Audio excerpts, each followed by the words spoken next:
Paawan went to work on Wednesday and she came home, she was absolutely fine.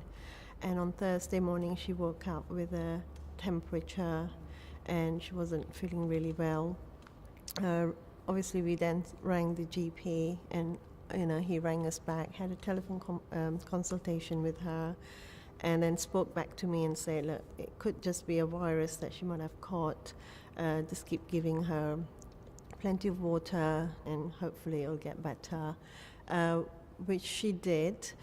Came Friday, she had no temperature, but in the morning I believe she had a little bit of throwing up because she wasn't feeling that well, and she couldn't eat properly because she said she had a little bit of sore throat. And the other symptom that she had, which I found out later on, was to do with her neck, because she kept saying to me that she had a stiff neck and she couldn't lift her head up. And obviously when I got back from work, the first thing she said to me was, Mom, can you give me a shower? And I gave her a shower. Sorry. Jas, please, it's fine. You tell us if you want to stop, but you're sharing a very emotional story, and every mother who's watching you today would be really feeling for you and on your side. So you keep telling the story, but if you want to stop at any stage and we can start again, then please do. So, it must have been very, very distressing. Yes, it was. So I gave her a shower. She sat down in her bed and she couldn't literally eat anything because she said it kept hurting her. So I said to her, look, it's Friday. What I'll do is I'll just sleep in the room with you to make sure you're okay. And I made sure that she kept drinking a lot of water. Then it came about 11, 12 o'clock on Friday evening.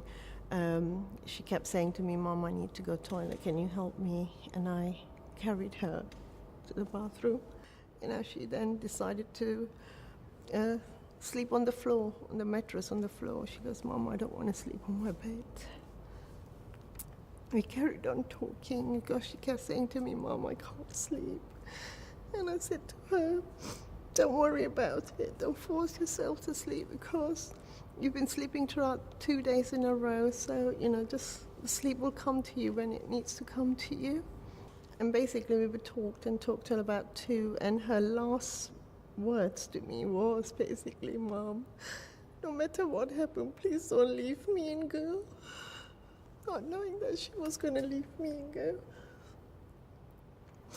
And then we both fell asleep, and about 3:30 Saturday morning, when I woke up, she was breathing funny. In a really, really strange way, and she wasn't responding to anything. And that's when we called the ambulance. When they got there, they straight away rushed her to hospital. And when we got to the hospital, the doctors literally turned back to me and said, her heart rate is beating way too fast. And they said, which is not good. And at that point, they literally said to us that she was in a really critical condition. We don't know whether she's going to make it. It could be 50-50.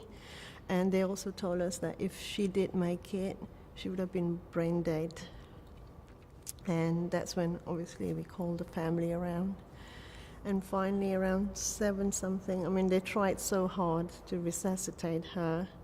And while they were trying to resuscitate her, she started bleeding internally, and that's when my husband and I said, like, how long has her brain been out of oxygen? And they said, way too long, and that's when we had to call the shots to tell them. With the meningitis my daughter passed away with, which was meningitis W35, the symptoms for it is literally having a cold, and then having stiff neck, being sick. But while being sick, the other symptom they said is they will normally bring out blood as well. As a mother, now I would say to everyone is that if you think your child's got a flu, don't take the risk. Rush them to hospital and get them checked straight away because you do not know. They might be having meningitis W. Correct. And meningitis W actually literally kills someone within 24 hours to 48 or hours. Less in some cases. Yeah, in some cases it's less. Yeah. That's my daughter. Beautiful. Yes, mother and daughter.